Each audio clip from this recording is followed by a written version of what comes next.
Victor Blackwood didn't knock. He never did. Men like him didn't need to. They owned doorways before they walked through them. Or so he believed.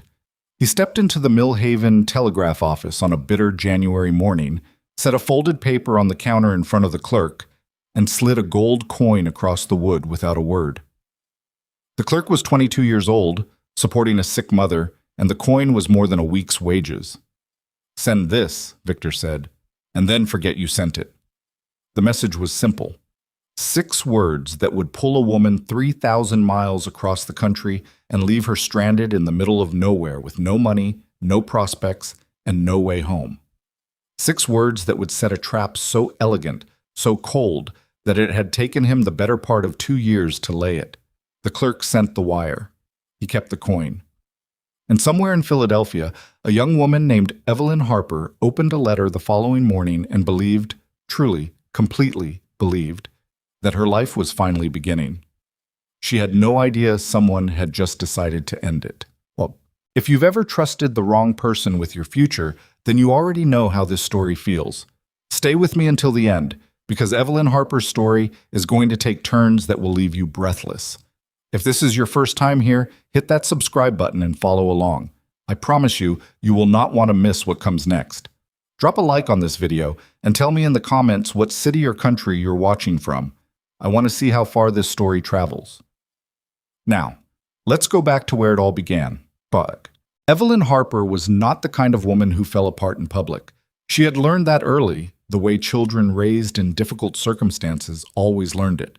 Quietly, without anyone teaching the lesson directly, simply by watching what happened to people who did fall apart and seeing that the world rarely stopped moving to help them up. Her mother had been a seamstress in Philadelphia, a careful and precise woman who'd raised Evelyn alone without ever quite explaining why. And the two of them had built a life out of small dignities. A clean apartment, meals made from whatever was cheapest at market, dresses mended and remended until the fabric gave out entirely. Her mother had died 11 months ago. Pneumonia, fast and merciless, the way pneumonia usually was. And Evelyn, at 28, had found herself standing at the edge of a life that suddenly had nothing anchoring it. She'd kept working. She'd kept the apartment for 3 more months before she couldn't afford it. She'd sewn and taught reading to the children of a local merchant, and taken in ironing and quietly sold off the pieces of furniture her mother had cared about most. And then she'd seen the advertisement. Governess sought for ranching family in Hatcher's Creek, Montana territory. Must be educated, patient, and willing to travel. Room and board provided. Wages discussed upon arrival. Inquired a Box 49 Millhaven. It was the phrase willing to travel that had caught her. She was willing to travel. She was willing to do almost anything, honestly. Not out of desperation precisely, but out of that particular exhaustion that came from surviving in a city that had stopped pretending it had a place for you.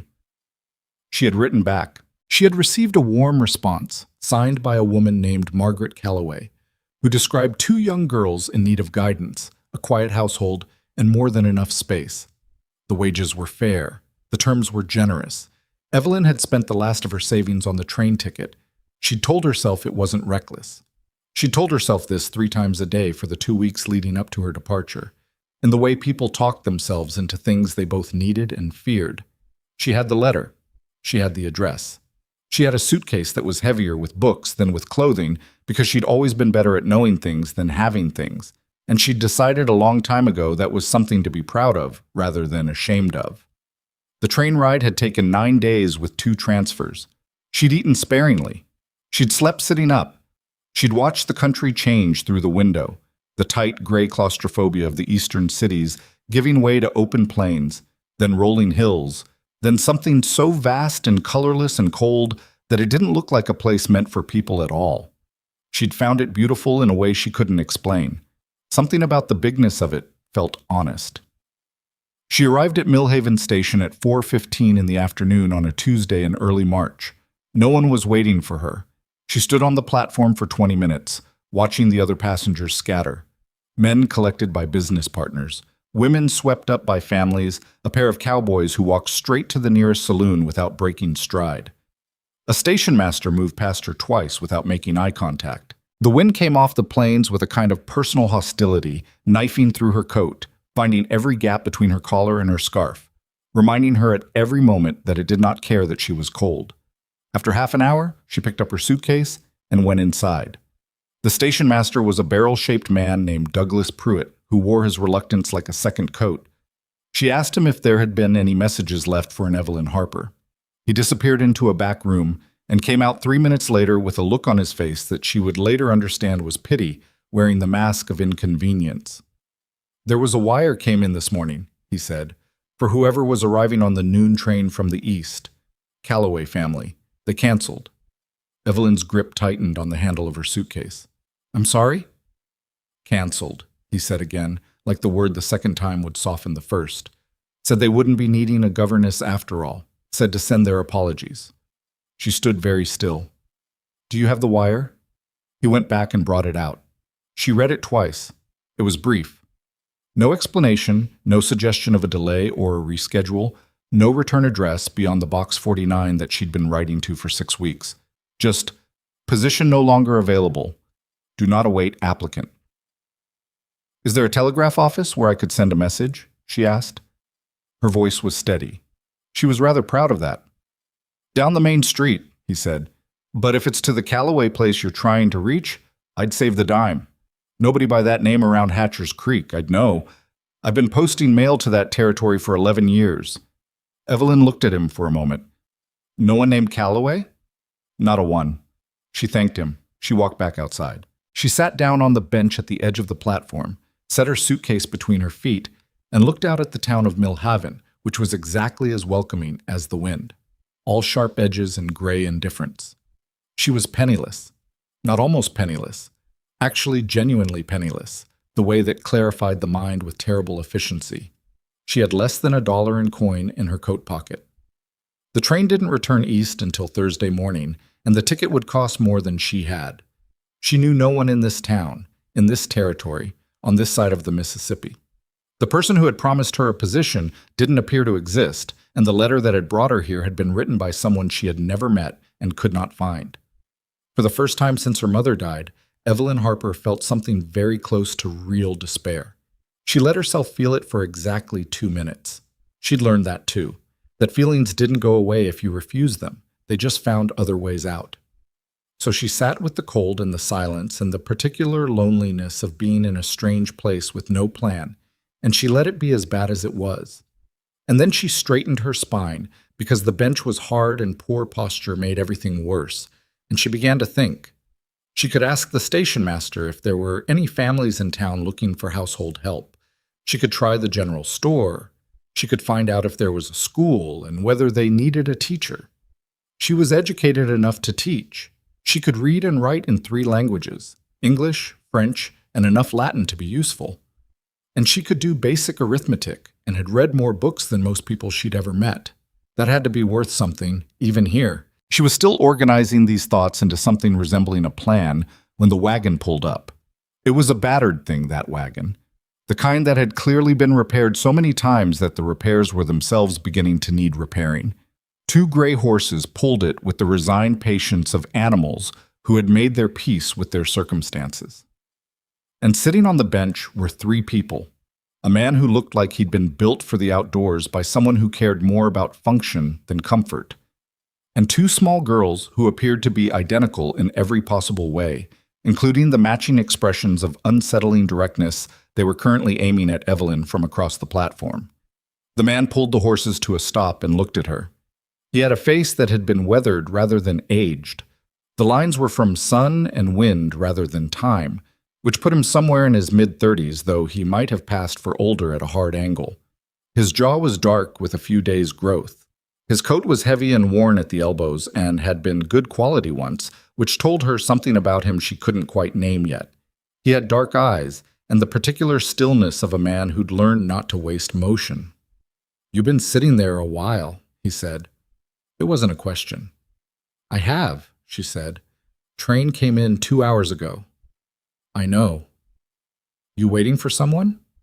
She considered several ways to answer that and settled on the true one. "No, I was waiting to think of somewhere to go." One of the girls, say, on the left, brown braids, a small scar on her chin, leaned forward. "Where are you from?"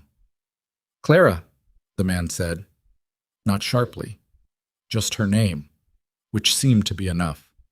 The girl leaned back, but her eyes stayed on Evelyn with an interest that was evaluating rather than curious, the kind of look that children gave adults they were deciding whether or not to trust, which was always a more serious business than adults gave children credit for. "I'm from Philadelphia," Evelyn said anyway. The other girl, the one who hadn't spoken yet, which seemed to be her natural condition, tilted her head slightly to one side. She had the same brown braids, the same direct eyes, but where her sister had rushed in, this one was waiting, watching, taking stock of something. The man climbed down from the wagon. He did it with a certain economy of movement, no wasted effort, no theatrical gesture, just down and standing and walking toward her in 3 even steps. He stopped about 5 feet away, which she noticed was close enough to talk without raising his voice, but far enough to be decent about it. "Colton Hayes," he said. He didn't extend his hand, which might have been rudeness, or might have been that his hands were cold and gloved, and he'd already seen that hers were too. "Evelyn Harper." He looked at her suitcase, then at her, then at the empty platform behind her. "You came out on the noon train?" "I did." "You're the governess that Pruitt inside is talking about, the one that got left." She felt the heat rise in her face, which annoyed her.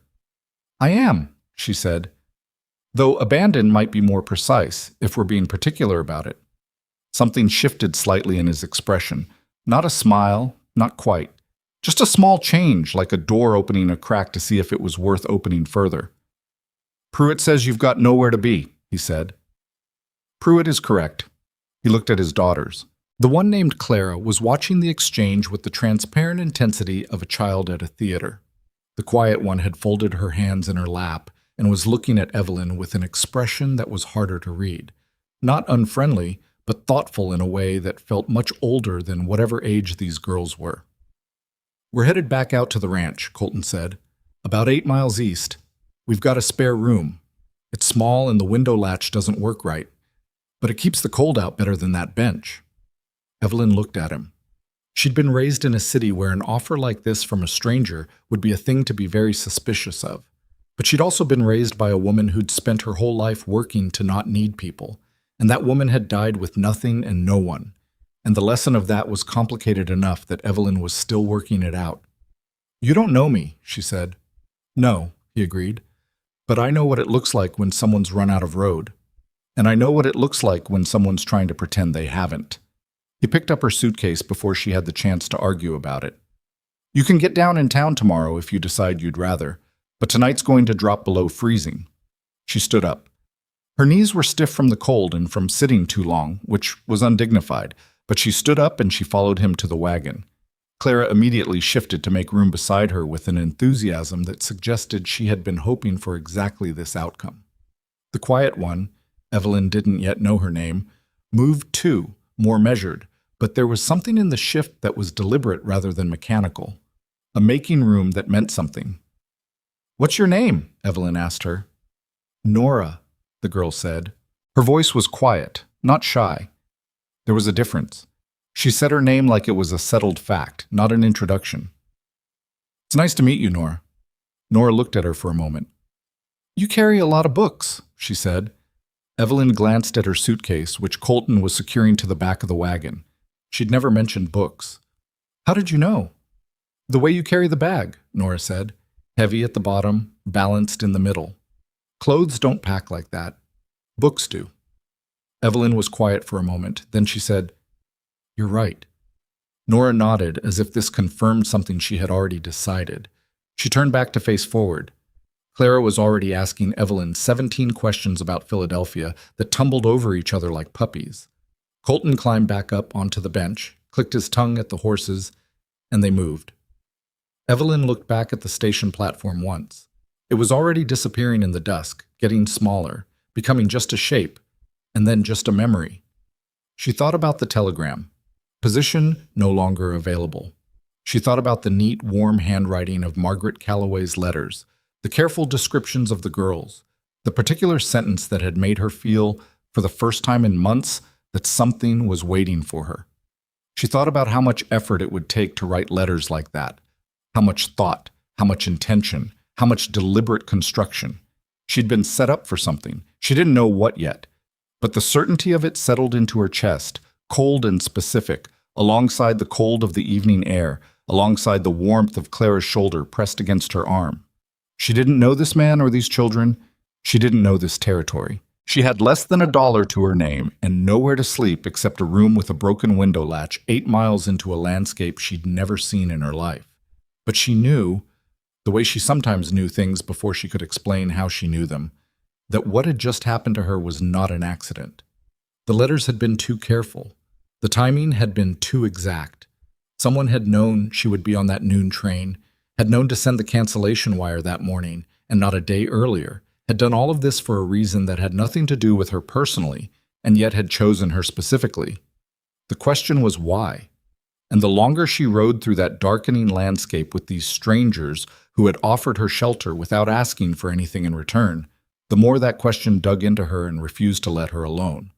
By the time the wagon cleared the last low hill and the ranch came into view, dark buildings against a darker sky, smoke rising from one chimney, a single lamp burning in a window, she had already made a decision. She was not going to spend another minute of her life being something that happened to other people's plans. Whatever this was, she was going to figure it out. The wagon stopped. Colton Hayes jumped down and tied the horses. Clara grabbed Evelyn's hand without asking permission and pulled her toward the house. Nora walked ahead of both of them, steady and quiet, and paused at the door to hold it open. Evelyn stepped through. The kitchen was plain and cold and slightly disordered in the way of households that had too much work and not enough hands. There was a pot on the stove, something with beans in it. There were 2 boots drying by the hearth that were child-sized on one side and man-sized on the other. And the visual was so unexpectedly domestic and so obviously incomplete that Evelyn felt something sharp and sudden in her chest that wasn't quite grief and wasn't quite longing but lived somewhere between the two. "It's not much," Colton said from behind her. He said it without apology, which she appreciated. Not as a man resigned to his circumstances, but as one who'd stopped needing to perform either shame or pride about them. "It's warm," she said. "That's more than the platform."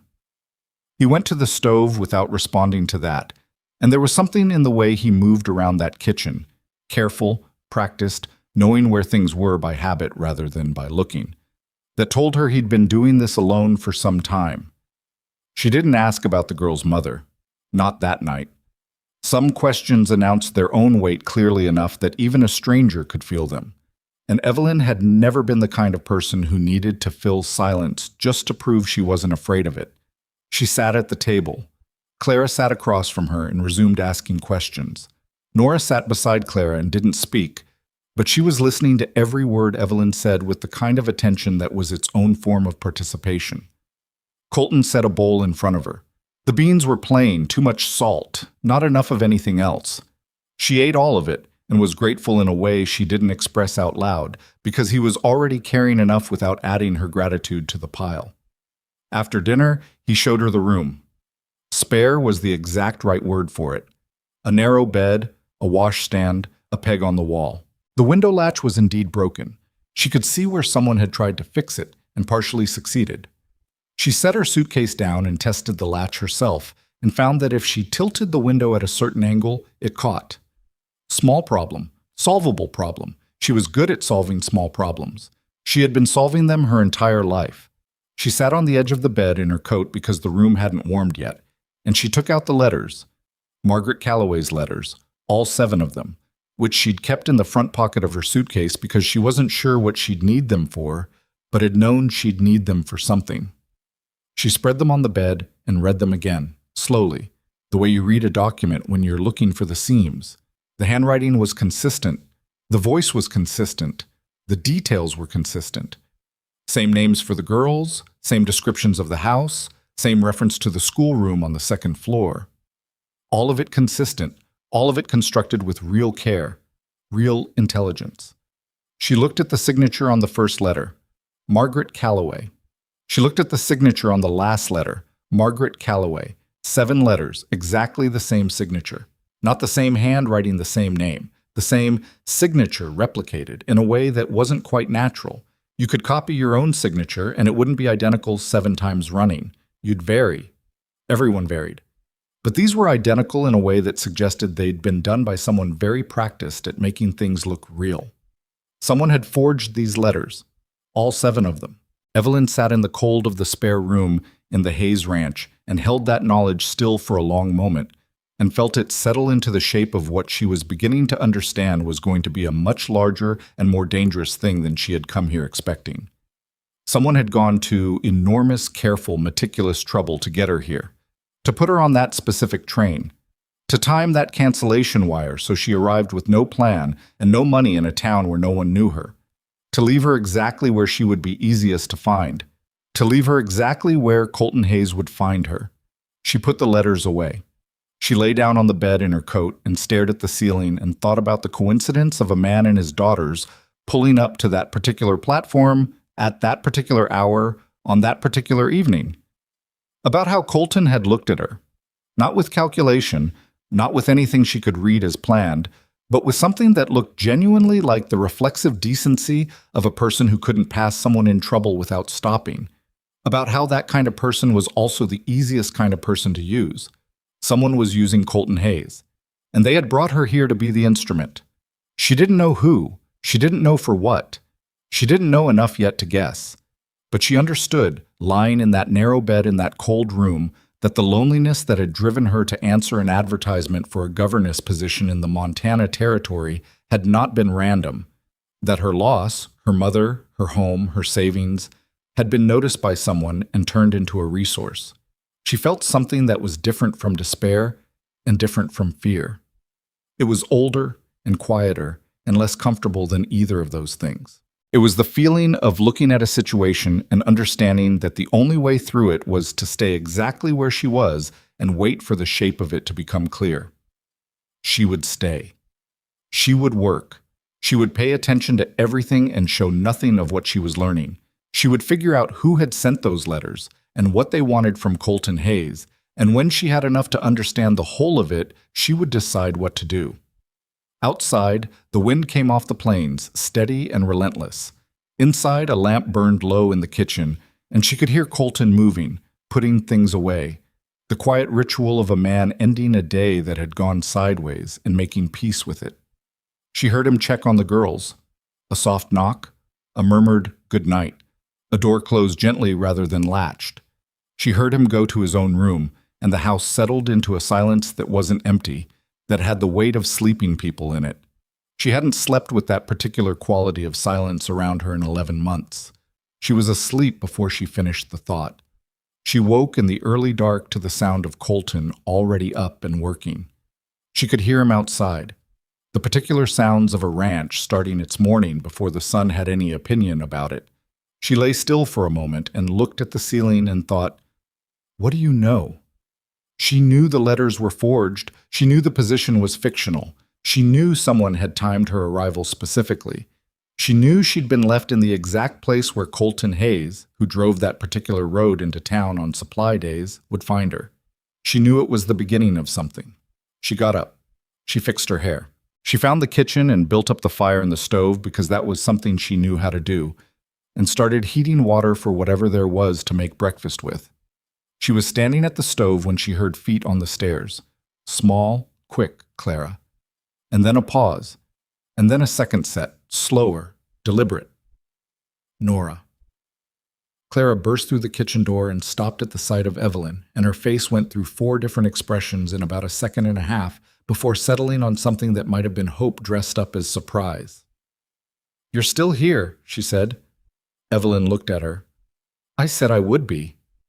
"People say things," Clara said, with the frankness of a child who had learned this early and decided to be clear about it.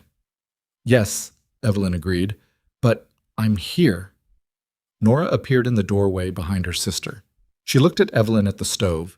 She looked at the water already heating. She looked at the dry goods Evelyn had found and organized on the counter. She said nothing, but something in her face shifted slightly in the way of a balance finding its center. Colton came in from outside. He stopped at the kitchen door, coat still on, and looked at Evelyn at his stove, and something moved through his expression that was complicated enough that she couldn't name it yet. He looked like a man who had woken up expecting things to be exactly as they were and found one thing different, and didn't know whether different was good or bad or just too early to tell. "You don't have to do that," he said. "I know," she said. "Where's the coffee?"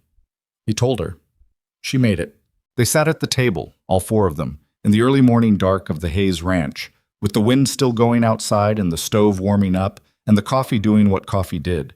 And for a few minutes, nobody said anything, and it was the most natural silence Evelyn Harper had sat in for as long as she could remember. She didn't know yet what was coming. She didn't know the name Victor Blackwood. She didn't know about the water rights or the forged deeds or the shape of the trap being laid for the man sitting across from her with his hands wrapped around a mug that was too hot for comfort. She knew only this, that she was here, that the girls were watching her, that something was wrong in a way that would eventually become visible, and that when it did, she intended to be the one who saw it first. Outside, the sun began to push the dark back the way it always did, indifferent to what lay beneath it, indifferent to the plans of men like the one who had sent that wire, indifferent to the question of whether the woman warming her hands at a stranger's stove was the weapon someone had aimed or the danger they had failed to account for. The morning came on cold and clear and full of things not yet known. The first week on the Hayes Ranch was not a fairy tale. Evelyn had never managed a household of this size, or rather, she'd never managed one that had been left to deteriorate for as long as this one had. It wasn't filthy, which told her something about Colton that she filed away carefully, a man in over his head who still hadn't let go of basic standards. But there was a particular kind of neglect that came from too much work and not enough time, and it showed in the corners, in the windowsills, in the pantry where things had been organized once by someone who knew what they were doing and then slowly unmaintained until the system had collapsed into something that still resembled order if you didn't look closely. She looked closely. She didn't comment on any of it. She just started. That was the thing nobody told you about being someone who'd spent their life in service to survival. You developed a very practical relationship with the distance between what something was and what it could be.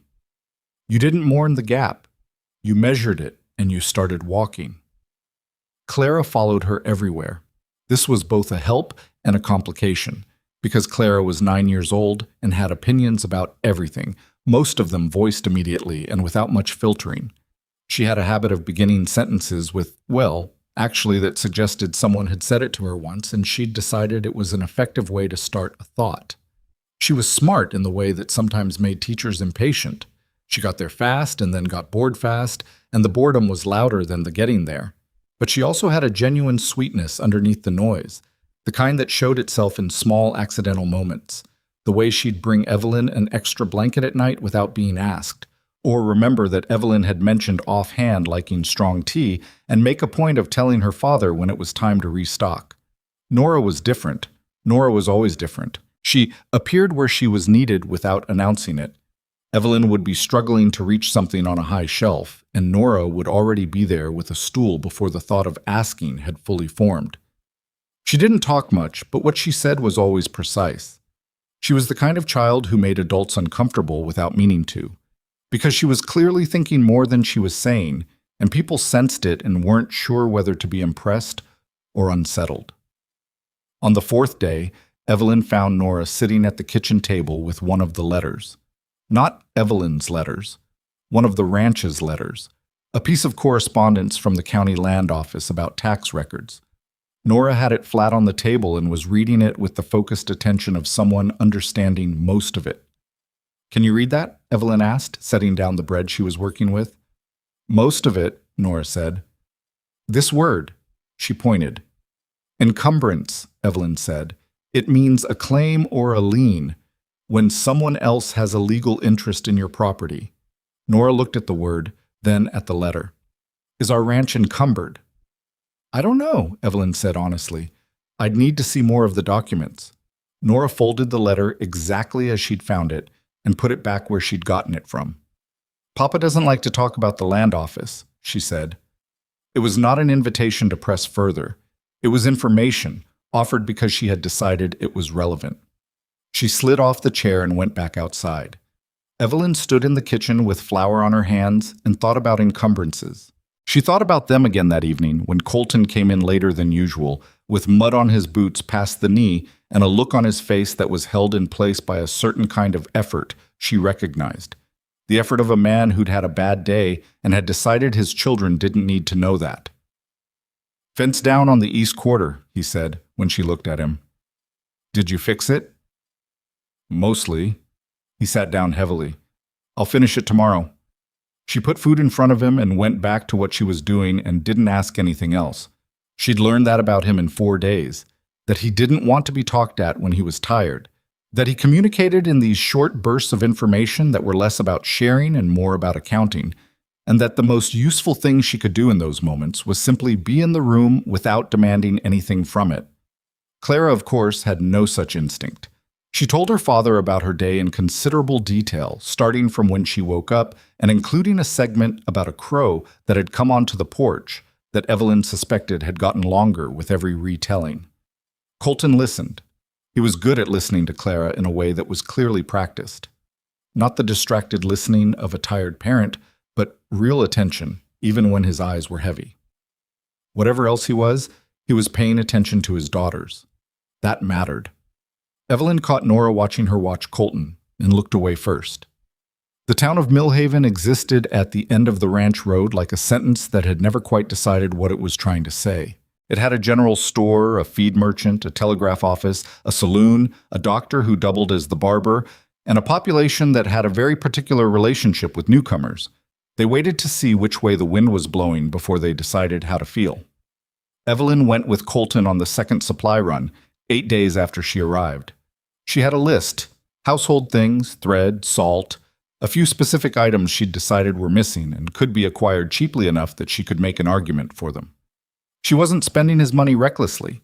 She was spending it the way someone spent money who understood that a well-run household saved more than it cost. She noticed the way people looked at her in the store. It wasn't hostile exactly, not yet. It was the particular look of a community that had an established understanding of what Colton Hayes' life was supposed to look like, and had just encountered a complication. The store owner's wife, a broad-faced woman named Mrs. Decker, asked Evelyn 3 times where she'd come from and listened to the answer each time as if hoping it would be different. A man by the feed counter said something in a low voice to the man next to him when Evelyn walked past, and both of them looked after her in a way that made the back of her neck feel warm. She bought what was on the list. She was polite. She smiled at Mrs. Decker the 3rd time she was asked where she'd come from and said Philadelphia again, clearly, with the same answer as the previous 2 times. In the wagon on the way back, Colton said, "People talk." "I know," she said. "It's not about you specifically. It's about what I represent," she said, "which is a change. People don't like change until they do." He looked sideways at her. "You're not bothered?" She considered the honest answer. "I'm bothered," she said. "I'm just not going to perform it." He turned back to the road. A pause. Then, "That's probably wise." She wasn't sure if it was wise or just all she had, but she didn't say that out loud. It was in the 3rd week that Clara fell. They were at the creek, about 40 minutes from the house on foot. Evelyn had learned the property by walking it, a habit from a life of needing to know the geography of places she'd have to navigate quickly. Clara had decided that a particular rock was an excellent place to stand, which it wasn't, and had told Evelyn it was fine, which it wasn't. Evelyn had started to say something when the rock shifted and Clara went into the water. The creek was not deep, but it was fast and cold, and Clara went under in the current immediately, and Evelyn did not think. She was in the water before the thought formed. It was cold in a way that took her breath away completely. Not cold like winter cold, but cold, like something structural, cold that reorganized your body's priorities instantly. She got her arm around Clara's waist and pulled, and Clara came up coughing and crying, and Evelyn dragged them both to the bank and sat there in the mud with Clara pressed against her, both of them soaking and shaking, and Clara crying in the specific way of a child who is more frightened than hurt. "I've got you," Evelyn said. She said it several times, because it seemed to be what Clara needed to hear. "I've got you. You're fine. I've got you." It took Clara about 4 minutes to stop shaking badly enough to walk. Evelyn wrapped her own coat around her, wet coat over soaked child. Not ideal, but better than nothing. And they walked back, And by the time they made the house, Clara had mostly recovered and was talking about the rock in a way that suggested its treachery was the interesting part of the story. Evelyn changed her into dry clothes and her own wet things and made tea and sat with her until the color came back to her face. She was still at the table when Colton came in from the back field. He stopped. He looked at his daughter's wet hair. He looked at Evelyn's dry change of clothes, which she'd put on quickly when Clara was settled. He looked at the tea. He looked at Clara's face, which had the particular look of a child who had been frightened and then rescued and was now feeling fine about both. "Creek," Evelyn said before he could ask. "She slipped off a rock. She's all right. No harm done." Clara told the story of the rock with significant enthusiasm, casting herself as a brave explorer and the rock as a treacherous villain. Colton listened. Evelyn watched him listen and watched the thing move through his face. The fear arriving late, which was always the worst kind of fear, the fear that came after the danger was gone and you fully understood what might have happened. He kept his face still for Clara's sake, but his hands, she noticed, were gripping the back of the chair hard enough that his knuckles had gone light. When Clara was done with the story and had run upstairs to show Nora her adventure, he said, "Thank you." "She's fine," Evelyn said. "I know she's fine." His voice was quiet. "Thank you." She nodded and got up to start on dinner because the moment felt too raw to sit in any longer, and she thought he probably needed her to give him room to breathe. He said to her back, "She would have been pulled downstream before I heard her." Evelyn didn't turn around. "But she wasn't," she said. There was a silence. Then she heard him hang his coat and go to the sink, and when she glanced over a minute later, he'd gotten himself a glass of water and was standing there drinking it, looking at the window, looking at something she couldn't see. Something had shifted. She could feel it without being able to name it yet. Something in the air of the house that had been held at a certain tension had released itself slightly, the way a rope goes when you give it slack, not letting go, but no longer pulled completely taut. She told herself it didn't mean anything. Then she told herself to stop being dishonest with herself about things like that because she'd never found it useful. She was not, she would have been the first to acknowledge, a woman who thought simply about her own feelings. She had spent too many years in circumstances that required her to prioritize function over feeling to be comfortable in the other direction. She knew she was grateful to be here, and that gratitude and attachment were different things, and that she needed to be careful about which she was experiencing. She knew that Colton Hayes was a decent man dealing with too much alone, and that decent men dealing with too much alone had a particular quality of need that was easy to mistake for something more mutual than it was. She knew all of that. But she also knew, washing dishes in the kitchen after the girls were in bed, that the past 3 weeks had been the most alive she'd felt since her mother died, and that the aliveness had to do with these rooms and these people and this particular cold landscape outside the window, and that she had no idea what to do with any of that. Victor Blackwood came to the ranch on a Tuesday. She didn't know who he was when he arrived.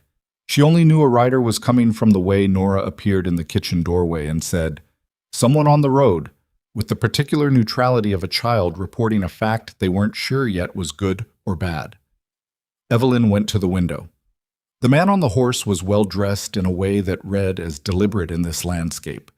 Fine coat, good horse, the bearing of a man who was used to arriving places and having people pay attention to his arrival. He wasn't large exactly, but he had the density of someone who'd learned to take up space. He was perhaps 50, with gray at his temples and a face that had a certain kind of order to it, like someone who'd arranged their features into an expression so consistent it had become the face itself. Colton was out in the south field. He wasn't going to hear the knock. Evelyn answered the door. The man looked at her. There was a pause that lasted about 1 second too long. The pause of a man encountering something unexpected and processing it quickly and deciding in real time how to react. Then his mouth arranged itself into a smile. "Good afternoon," he said. His voice was warm, which made the back of her neck do the same thing it had done in the general store. "I'm Victor Blackwood. I have some business with Colton Hayes. I don't believe we've been introduced." "We haven't," she said. "He's in the south field. I can let him know you're here." "And you are?" She looked at him. "Evelyn Harper," she said. "I work with the family." He looked past her into the house, then back at her. How long have you been here, Miss Harper? A few weeks, she said. The sound was light, non-committal, the sound of a man filing something away. I won't trouble you to fetch him. I know my way around. He smiled again and touched his hat and rode around toward the south field. And Evelyn stood at the door and watched him go and tried to identify what exactly she was reacting to. It wasn't what he'd said. It was the second of recalibration before the smile. It was the question about how long she'd been here. It was the eyes that had moved past her into the house, which had not been curious but had been checking what was where, checking what had changed. She went inside and found Nora still in the kitchen doorway. Do you know him? She asked. Nora thought about this. He comes sometimes, she said. Papa doesn't like when he comes. He's nice to our faces. But not past your faces, Evelyn said. Nora looked at her. No, she said. Colton came in for dinner that evening later than usual and quieter than usual, and the quality of his silence was different, not tired, not heavy, but the silence of someone running through a conversation over and over, getting a different result each time, not finding the one they wanted. She didn't ask. She put dinner out. She let the girls do the talking, but at the end of the meal, when the girls had gone up, she said, Victor Blackwood came to the door today. He went still for a fraction of a second. I know, I saw him. What does he want? A pause. He got up and poured himself coffee that had been sitting too long, and she thought he was going to not answer, which would have been his right. Then he said, he wants the ranch, specifically the water rights. There's a creek that runs through the East Quarter, the one you know, and it feeds 3 other properties north of us. Whoever controls that water controls a significant amount of this part of the territory. And he's been trying to buy it? Among other things, he sat back down. He's been arguing that my grandfather's original deed has a defect in it, that the eastern boundary was never properly surveyed. He's been in front of the county land office about it twice already. Evelyn was quiet for a moment. What does the land office say? So far, nothing's been decided, but one of the commissioners is a man named Harlan Price, and Harlan Price's brother-in-law works for Blackwood's mining company. He said it flatly, without drama, like a man who'd been carrying an unjust fact for long enough that the outrage had burned off and left something more useful behind. She thought about Nora reading the letter from the land office, about the word encumbrance, about the specific timing of forged letters bringing a stranger to the Hayes Ranch 8 miles outside Millhaven at exactly the moment when Colton Hayes was fighting for the property alone. She said carefully, Colton, why did you decide to hire a governess? He looked at her. I didn't advertise for one. I know, she said. But you kept me. He looked at the table. The girls needed someone, he said. Claire's been getting into things since... He stopped. For the last 2 years since their mother passed. And Nora. He stopped again. Nora was starting to get that look kids get when they're holding too much and nobody's helping them put it down. Evelyn nodded. She knew that look. She'd had it herself. So when I saw you at the platform, he said, and you were clearly stuck and clearly had your head on right, I made a decision. He looked up. Not the most considered decision I've ever made. But you made it, she said. I made it. She sat with that for a moment. Then she said, Someone sent me those letters, Colton. The ones offering me the position. I've been looking at them since I got here. They were forged, every one of them. Same signature, too identical to be natural. And the name they used, Margaret Calloway, doesn't exist. Pruitt told me that first evening. He stared at her. Someone brought me here deliberately, she said, and they timed my arrival and the cancellation wire so that I would be stranded on that platform with no money and nowhere to go on the exact day you came into town for supplies. The silence that followed was the kind that changes rooms. Why? He said. It wasn't a question exactly, or it was a question he already had some part of the answer to and was afraid to confirm. I don't know yet, she said, but I think whoever brought me here believed I would be useful to them, that putting a strange woman in your household would give them something they could use. She met his eyes. I think they expected me to be desperate enough to work with them, or easily enough controlled that it wouldn't matter. Colton was very still. He had a way of going very still when something was serious, Not frozen, but gathered, like a man pulling everything in so he could think clearly. Blackwood, he said. I don't know that, she said. Not yet, but someone with that kind of patience and that kind of planning ability. Someone who's been watching your situation long enough to know when you'd be in town.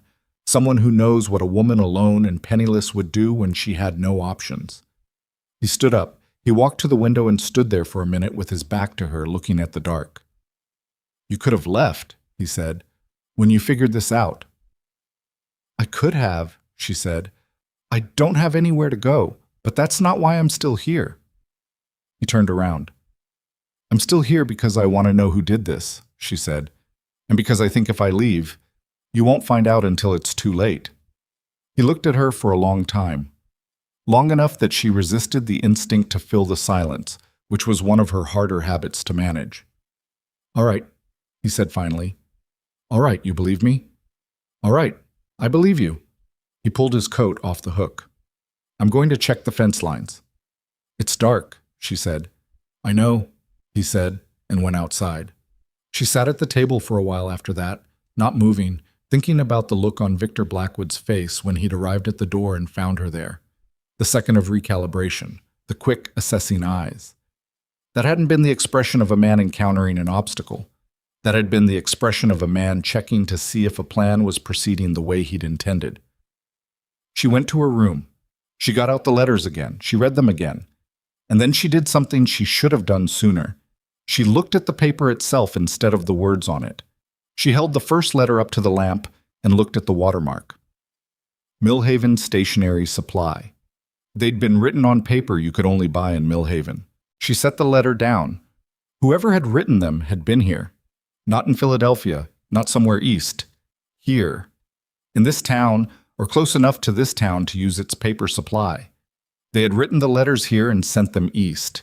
They had watched Colton's situation from close range and made their plan from inside the community. The town that was already whispering about the strange woman at the Hayes Ranch.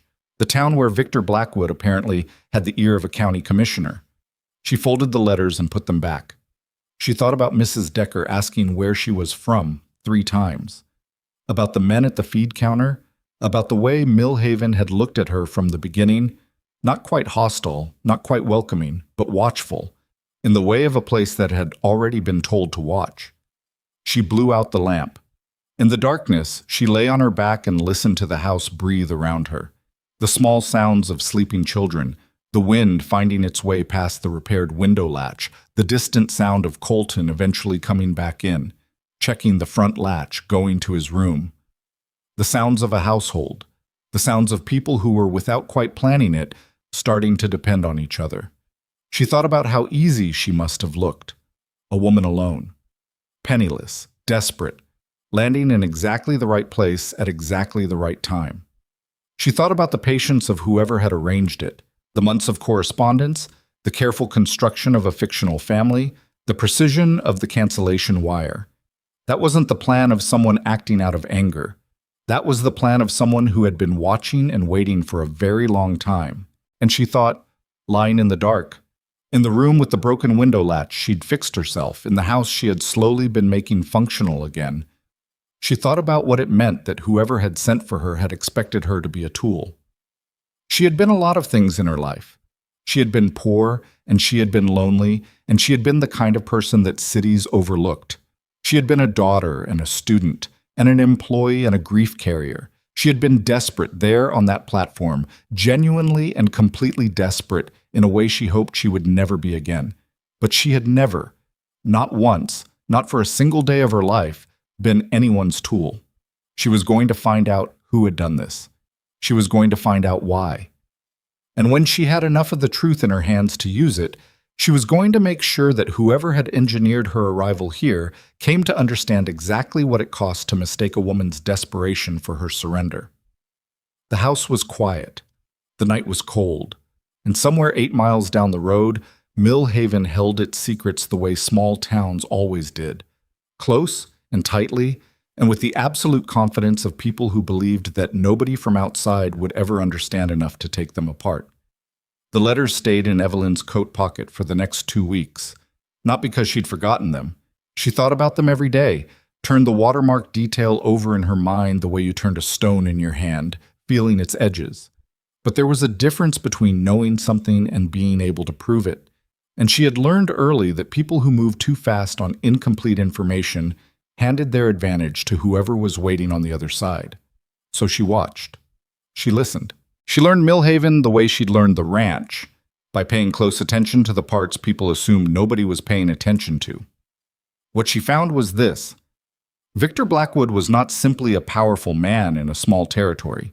He was a man who had spent years making himself indispensable to the architecture of this place. The commissioner's brother-in-law, yes, but also the man who'd provided the loan that kept the feed merchant from closing 2 winters ago, who'd quietly bought the building the telegraph office rented, who'd donated the lumber for the schoolhouse addition 3 years back. He had made himself into the mortar between the bricks, which meant that pulling at him would shake things other people needed standing. That was the kind of power that didn't announce itself. It just made sure there was no wall you could lean on that didn't have his name somewhere in the foundation. She was still mapping this when the first official paper arrived. It came on a Thursday, delivered by a county writer who clearly would rather have been anywhere else, and it was addressed to Colton Hayes and stamped with the seal of the Territorial Land Commission.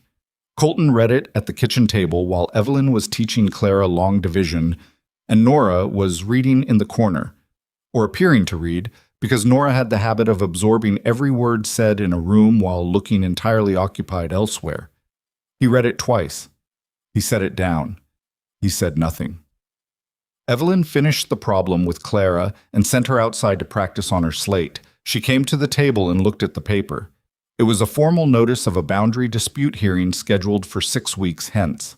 Victor Blackwood had filed a formal challenge to the Eastern Survey of the Hayes property, claiming the original 1871 deed had been recorded with a defective boundary description and that the eastern quarter, the quarter with the creek, had never been legally incorporated into the Hayes parcel. The commission had agreed to hear the matter. The notice included a list of documents Colton would need to produce. "Do you have all of these?" she asked. "Most of them," he said. "The original deed, the tax records, the water filing. But the survey plat from 1871, the original survey plat, I've never been able to locate it. My grandfather said it was filed with the commission." "But you haven't confirmed that." "No." She looked at the list again. The original survey plat was the first item. Without it, every other document was arguing about a structure whose foundation nobody could see.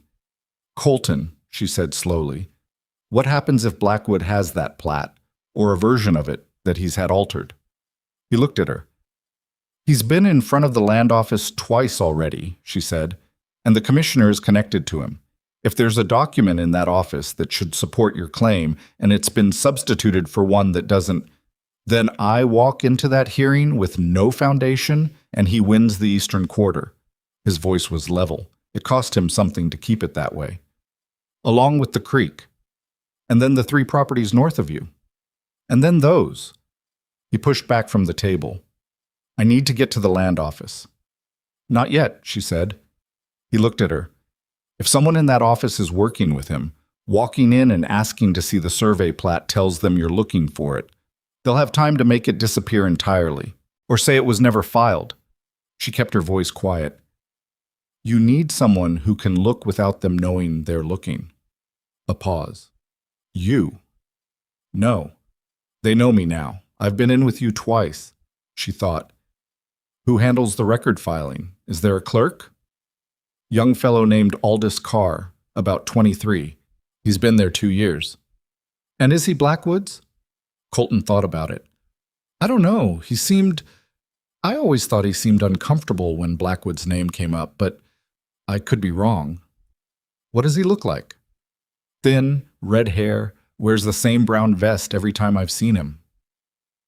The following Tuesday, Evelyn went into Millhaven alone, which was its own kind of statement because she'd been aware since the first supply run that people noted these things and talked about them. She went to the dry goods store first, because that was the kind of errand that made sense, and she bought thread and a length of muslin she actually needed. And she talked to Mrs. Decker for 5 minutes in a way that was careful and pleasant and gave Mrs. Decker the opportunity to ask where she was from, which she did. And Evelyn said Philadelphia again with the same patience she always said it. Then she went to the land office. The clerk with the red hair and the brown vest was behind the counter, copying figures into a ledger. He looked up when she came in and had the look of someone who expected straightforward transactions and was prepared to provide them. "I'm helping the Hayes family organize some records," she said. She'd decided on this, which was true in the way that the most useful statements were true, accurately describing what she was doing while omitting what she was looking for. "They're preparing for the commission hearing, Mr. Hayes asked me to confirm that certain documents on file match their own copies. Would you be able to help with that?" Aldous Carr looked at her, then at the ledger, then at his hands, then back at her. "Which documents?" "The 1871 survey plat for the Hayes Eastern parcel, primarily." A pause. It was a very small pause, but it had weight in it. "I'd need to check whether that's accessible for review."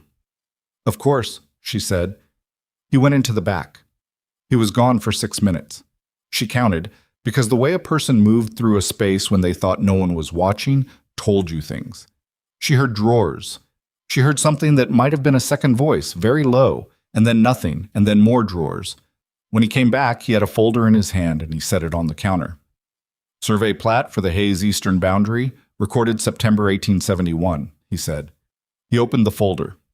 She looked at it. The plat was hand-drawn, as they all were in that period. Careful, detailed. The kind of work a thorough surveyor put genuine time into. The boundary lines were clear. The creek was marked. The eastern quarter was clearly within the Hayes boundary. But there was something wrong with the signature. She'd looked at enough signatures in the past weeks. On the letters. On county documents. On the deed copies Colton had at the ranch. That she'd developed a sensitivity to them. The surveyor's signature at the bottom of this plat was a man named T.W. Greer. She'd seen that name on the tax records. She knew his signature. It had a particular way of looping the G, a specific break in the W. The signature on this plat didn't loop the G. It broke it. It was close.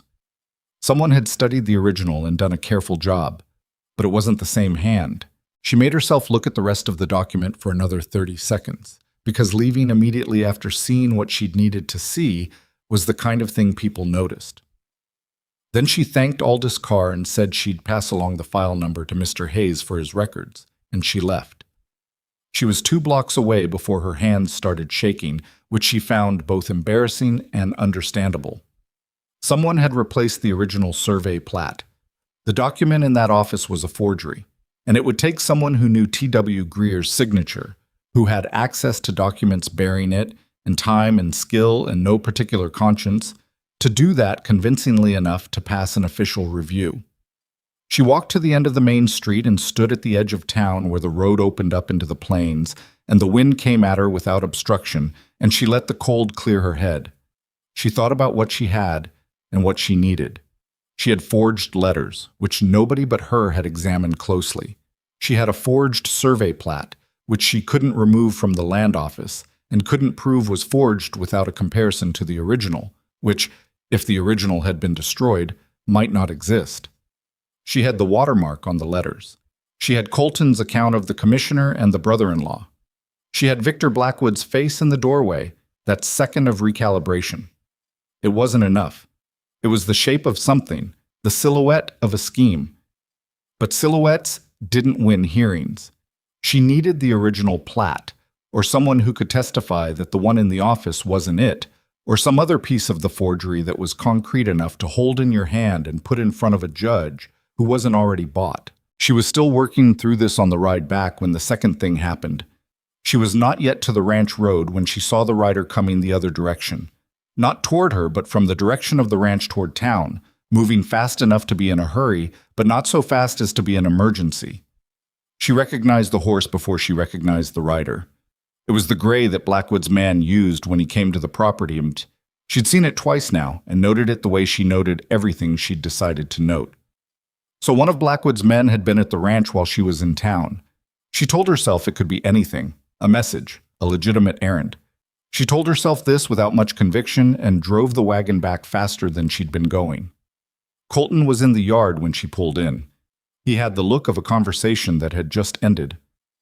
"What happened?" she said. "Blackwood's man. He took the horse's head out of habit while she climbed down." Came with a proposal. Blackwood says he's willing to settle the boundary question without the commission hearing. He'll acknowledge the western 3/4 of the ranch in full. In exchange, Colton Hayes signs over the eastern quarter and the creek rights, and the whole thing goes away. She stood in the yard. And you said? I said I'd think about it. He wasn't looking at her. I told him I needed 2 days. Colton, I know. He released the horse and walked toward the barn, and she followed, because the alternative was standing alone in the yard. Inside, he picked up a curry comb and started working with his hands the way people did when they needed to do something with their bodies while their minds moved. I know what it means. I know what he's doing. But the hearing is 6 weeks away, and I'm walking into it without the survey plat I need, and the man deciding the outcome has family on Blackwood's payroll. He worked the comb in hard, even strokes. If I lose that hearing, I don't just lose the creek. He gets to argue that the boundary defect affects the entire eastern quarter, which is 1/3 of my grazing land. I lose the water and the grass both, and then I lose the herd over the winter, and then there's nothing left to fight for. The survey plat in the land office is a forgery, she said. He stopped. I looked at it today. The surveyor's signature, T.W. Greer. It's been altered. Someone who knew his original signature made a copy, but it's not the same hand. I've seen Greer's name on the tax records. The G is different. He was very still. Can you prove that? Not without the original to compare it to, she thought. But I can describe the discrepancy clearly enough that someone with surveying knowledge could confirm it. The question is whether we can find someone who knew Greer's work and whether they'd be willing to say so in front of the commission. Greer's been dead for 4 years, Colton said. Then we need his records. He would have kept copies. Surveyors always kept copies. His family, did he have family here? A son, up in Garrett County. He set down the comb. That's 2 days' ride. Then we have 2 days before you have to give Blackwood an answer, she said, which is either a coincidence or it's not. He looked at her. He knows I can't get to Garrett County and back in 2 days. He's offering you a settlement he knows feels like the only reasonable option, she said. He wants you to take it before you have time to find out there's another one. They stood in the barn in the particular quality of silence that happened when two people were thinking toward the same conclusion from different directions. I'll go tomorrow, he said. I'll go, she said. He shook his head. I know the son. We met once, years ago. He'll talk to me. Then we both go, she said. The girls can stay with... Is there someone in town? Mrs. Alderman, he said. She's watched them before. Clara drives her half to distraction, but she's decent about it. Then ask her tomorrow morning. We can leave by midday. He looked at her for a long moment. You don't have to do this. I know, she said. She was getting tired of that sentence, though she understood why he kept saying it. I keep doing things I don't have to do. I think at this point, we can both accept that's how I am. Something moved across his face. Not quite a smile, not quite something else. Something that existed between the two. They arranged the girls with Mrs. Alderman the following morning. Clara objected loudly and then accepted a bribe of 2 sugar sticks from the general store with the pragmatism of a child who knew when she'd lost a negotiation. Nora said nothing, but she hugged Evelyn before they left. Not long, not dramatic, just once, quick and complete, and then she stepped back and looked at her steadily. Evelyn thought about that hug for the first 30 miles of the ride. The ride to Garrett County was not comfortable. The wagon road was rough in the way of roads that served freight more than people, and the weather turned cold and damp around midday. Not raining exactly, but doing something that had all of rain's unpleasantness without committing to a form. Evelyn had brought her good coat and a second blanket, and was still cold in the particular way of cold that found you eventually, no matter what you wore. They talked, intermittently, not about the ranch or Blackwood or the hearing, about other things, the way people sometimes talked when they were traveling and the conversation had room to be something other than urgent. He asked about Philadelphia. She told him about the apartment she'd grown up in, about her mother's work, about the particular gray quality of eastern winters that were different from this gray, more crowded, less honest about what they were. He talked about the girl's mother. Not much, and not easily. He talked about it the way people talked about a loss they'd accepted but still carried. the way the acceptance and the weight coexisted without resolving each other. Her name had been Ruth. She'd been sick for 2 years before she died, long enough that by the end they'd all, in their different ways, already started learning to live without her, which was one of the more complicated kindnesses that long illnesses offered.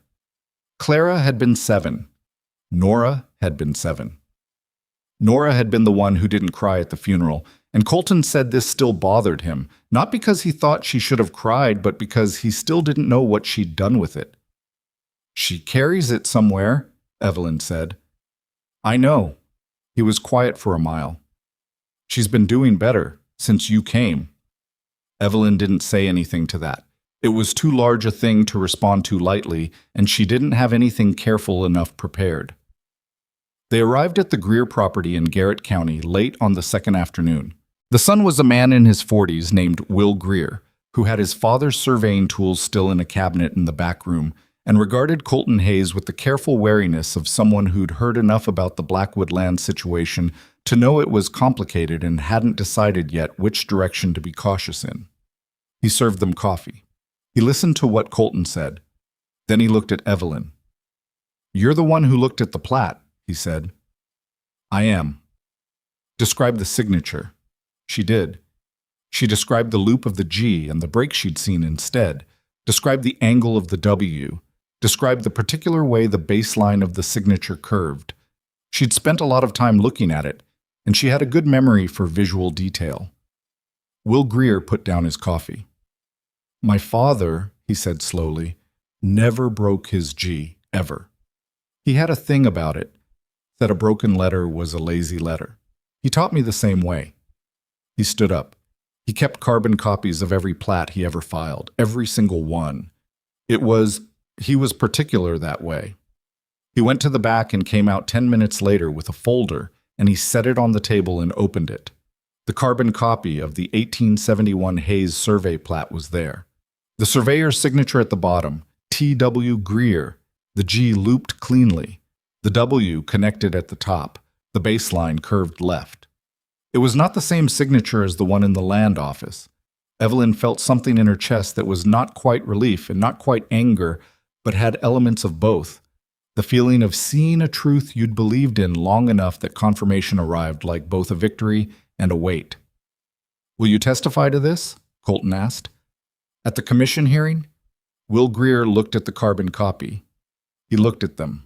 He was clearly thinking about what it meant to stand up in front of the Territorial Land Commission and accuse someone of document fraud, which was a serious accusation with serious enemies attached to it. "My father filed an honest survey," he said finally. "If someone changed it, that's—" He stopped. "Yeah," he said. "I'll testify." They started back the following morning with the carbon copy in Evelyn's bag, wrapped in oilskin against the weather, and for the first 10 miles neither of them said much. Then Colton said, "We have the forgery. We have the letters you kept. We have Aldous Carr, who saw you look at the plat. He's a witness whether he knows it or not." "It's still not enough," she said. "We can show the plat was forged, but we can't yet connect it to Blackwood directly. The commission could decide someone in the land office acted alone. Without something that ties it to him specifically—" "The letters," he said. "The letters show someone forged correspondence to bring me here. But they don't name him." "What about the paper?" "Millhaven Stationery Supply. He's in Millhaven, so is half the county." She thought, "We need something with his name on it, something in his hand, or something someone saw him do directly." "Aldous Carr," Colton said. She looked at him. "He was uncomfortable when I mentioned Blackwood's name. You said it yourself." He kept his eyes on the road. "If Carr knew the plat was being replaced, if someone asked him to look the other way, or told him to stay out of the back room on a certain day, he might have that in him. The discomfort, the guilt, something. He'd be admitting to being part of it." "People confess things when they think the alternative is worse," Colton said. "Right now he probably thinks nobody knows. If we go to him with what we have and make clear that we're going in front of the commission with it, either way, he might decide it's better to be the witness than the accessory. That's what I'm thinking." She was quiet for a moment. Outside the wagon, the plane rolled on, gray and vast. "You're better at this than you let on," she said. He made a sound that might have been the beginning of a laugh. I've been dealing with Blackwood for 2 years. You start learning the shape of things. They were half a day from Millhaven when the rider caught up to them. He was moving fast, one of the neighboring ranch hands she recognized from a supply day. He pulled up alongside the wagon, and his horse was lathered, and his face was bad. "Mr. Hayes," he said, "there's been a paper served at your place. Mrs. Alderman sent me to find you." He looked at Evelyn briefly, then back at Colton. "A court order, Judge Tillman. It says—" He paused in a way that meant he knew this was going to land badly. "It says there are concerns about the welfare of the children, about the fitness of the household. There's going to be a hearing in 4 days, and they're ordering the girls removed from your custody pending the outcome." The silence that followed was total. Colton's hands tightened on the reins. Not hard enough to disturb the horses, but Evelyn could see the tendons in his wrists go taut. "On what grounds?" he said. His voice was so flat it wasn't even a question. The ranch hand looked at his saddle horn. "The complaint names. It names the woman living in the house. Says it's an inappropriate arrangement. Says there are questions about her character and her purpose in the household." He cleared his throat. "The complaint was filed by Victor Blackwood." Evelyn felt the cold in a different way than she had for the last 2 days. Not the cold of weather, the cold of a trap closing. Because this was it. This was what the letters had been for. This was why he'd brought her here. Not to damage Colton directly, but to put a woman in his house whose presence could be used as ammunition the moment it served him. He'd waited. He'd watched Millhaven talk. He'd let the gossip build at its own pace. And now, with the land hearing 6 weeks out and Colton beginning to build a defense, he'd moved the second piece. Take the children. Put Colton in a courtroom defending his household instead of his land.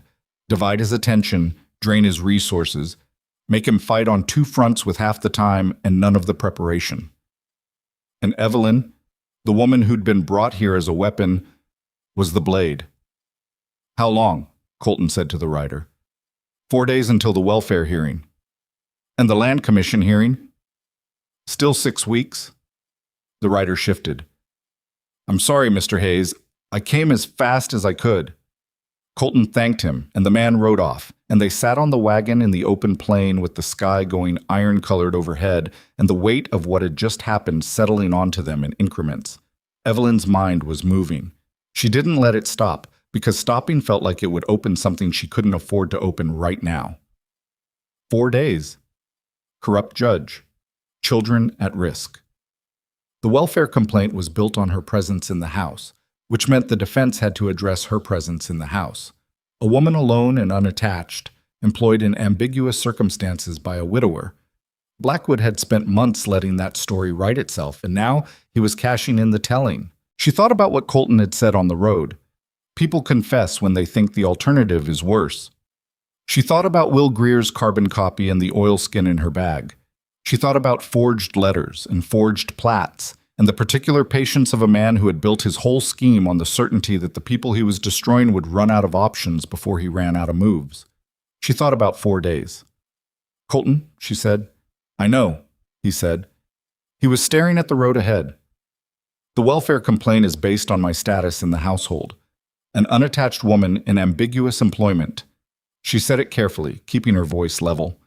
"If my status in the household were not ambiguous, if there were no legal question about my right to be there, the grounds for the complaint collapse." He looked at her. "I'm not saying this is an ideal solution," she said. "I'm not saying this is... I understand what I'm proposing. I want to be clear that I understand it." He kept looking at her. The horses moved. The iron sky sat on them. "Marry me," she said. "Before the hearing. 4 days is enough time. There's a circuit preacher in Millhaven on Thursdays. It gives you a legal household. It makes me a legal member of this family. It removes the grounds for the welfare complaint." She kept her eyes on the road. "And then when this is over, when we've dealt with Blackwood, we can discuss what comes next. I'm not proposing this as..." She stopped, because she wasn't sure how to finish that sentence honestly. The silence stretched for a long time. "You came out here because someone forged letters to get you here. he said finally. "And now you're offering to—" "I'm offering to make a decision for myself," she said. "For the first time since any of this started, I'm choosing the thing I do, and I'm doing it because I want those girls safe. And because Blackwood built this whole scheme on the assumption that I was something he could use." Her voice was steady. "I want to take that from him." Colton Hayes looked at the road. He looked at his hands. He looked at the sky. "All righties," he said. It was the same 2 words he'd said in the kitchen that night she'd told him about the letters. The same quietness to them. But they meant something different now, and they both knew it, and neither of them said anything else for the rest of the drive back. The plain was wide and gray, and the wind came off it without apology. And somewhere ahead, Millhaven sat with its small certainties and its borrowed power and its belief that it had already won this. And in the wagon on the rutted road, with the oilskin-wrapped evidence in her bag and the cold in her bones, and something complicated and unresolved and alive in her chest, Evelyn Harper began counting the 4 days she had left to change everything. They were married on a Thursday morning in the parlor of Reverend Silas Monk, who was a circuit preacher of few words and no apparent interest in the circumstances surrounding the ceremony, which suited both Colton and Evelyn perfectly. There were no flowers. There was no particular arrangement of the room. The Reverend had a worn Bible he held without opening because he'd said these words enough times to not need the page, and he said them again now in a tone that was neither warm nor cold, but simply practiced, the way a craftsman's hands moved through familiar work. Colton stood in his better coat, which was the coat he'd worn the day she arrived, and which she now recognized as the coat he wore when something mattered. She wore the dark blue dress she'd been saving without knowing what she was saving it for. Clara cried. Not sadly. She was 9 years old, and someone was getting married in her house, and the emotional register she'd selected for the occasion was joyful devastation. She stood beside Nora and cried with the complete commitment of a child who had decided this was the appropriate response and was going to see it through. Nora stood straight and dry-eyed and held her sister's hand and looked at Evelyn the whole time with an expression that Evelyn would later think about often, trying to name it. Not hope exactly, not happiness exactly, but something that looked like a person watching something settle into a shape they'd been waiting for without knowing they'd been waiting. When it was done, the Reverend shook Colton's hand and nodded at Evelyn and left, and the 4 of them stood in the parlor in the odd quiet that followed something significant. "Are you going to be our mother now?" Clara asked. She asked it the way she asked everything, directly, without softening, expecting an answer. Evelyn looked at her. She thought about what honesty required here. "I'm going to be here," she said, "every day. That's what I can promise you right now." Clara thought about this for approximately 2 seconds and then decided it was sufficient and wrapped both arms around Evelyn's middle with the force of a child who'd been storing up this particular hug for some time. Evelyn held her and looked over her head at Nora, who was watching with that same settled expression. "Okay," Nora said quietly. It was not an answer to anything that had been said out loud, but Evelyn understood it. Colton was looking out the window. She didn't know what to do with the thing between them, the thing that had been building for weeks and was now legally formalized but emotionally uncategorized. They had not talked about it. There hadn't been time, and they both knew it, and also they were both people who didn't talk about things until they were ready to say them accurately, which meant some things went unsaid for a long time. She didn't know whether what he felt was gratitude or obligation or something else entirely, and she wasn't going to ask yet, and he wasn't going to offer yet. And so they existed in the honest uncertainty of 2 people who had made a real decision for real reasons and were going to have to live in the consequences without a map. What mattered right now was the welfare hearing. That was in 2 days. The morning after the wedding, Evelyn went to see Aldous Carr. She went alone. This had been the plan she and Colton had worked through the night before at the kitchen table while the girls slept. Not confrontational, not accusatory, but direct in a way that gave him a clear picture of what was coming and what his options were. She brought the oilskin envelope. She brought 2 of the forged letters. She walked into the land office at 9 in the morning when it was likely to be empty, which it was, and she set these items on the counter in front of him and watched his face. His face did what faces did when people were caught between fear and calculation. It went still, but it was a working stillness. You could see the machinery behind it. The carbon copy is T.W. Greer's original survey of the Hayes eastern boundary, she said. She kept her voice level and not unkind. His son provided it. Will Greer has agreed to testify at the Land Commission hearing in 6 weeks. He'll describe exactly what you see when you compare these two signatures, the one on his father's carbon and the one on the plat in this office. She let that sit for a moment. I also have 7 forged letters that were used to bring me to this territory under false pretenses, all written on Millhaven stationery supply paper. I have the watermark. I have a document examiner in Garrett County who looked at the ink dating. That last part was not entirely true. She'd spoken with a man in Garrett County who knew something about ink, but his assessment had been informal at best. But Aldous Carr didn't know what was true and what was bluff, and she needed him to believe the walls were closing before he had time to calculate that they might not be closing fast enough. "Mr. Carr," she said, "I think you're not a bad man who did a bad thing. I think you're a young man who found himself in a situation that felt like it didn't have a clean way out." She watched him. "I want to give you a clean way out." He looked at the carbon copy. He looked at the letters. He put his hands flat on the counter and looked at them instead, and she could see his jaw working. "What do you want from me?" he said. His voice was low. "I want to know who came into this office and replaced that plat," she said. "And I want you to be willing to say it in front of the commission." The silence was long enough that she counted her own heartbeats. 12, 13. "I didn't replace it," he said. "I wasn't here. I was told to take the afternoon of November 4th off. Paid afternoon, Harlan Price told me. No reason given." He swallowed. "When I came back the next morning, the filing cabinet had been relocked and everything looked the same. But I'd organized those files myself and I knew what was in them, and when I looked at the plat..." He stopped. "You knew it wasn't the same document," she said. "It looked right. It looked very close." He glanced up at her. "But surveyor's signatures... My father was a land recorder. I grew up around this work. I know how a man writes his own name, and that G was..." "Wrong," she said. "Wrong," he said. "Who gave you the paid afternoon off?"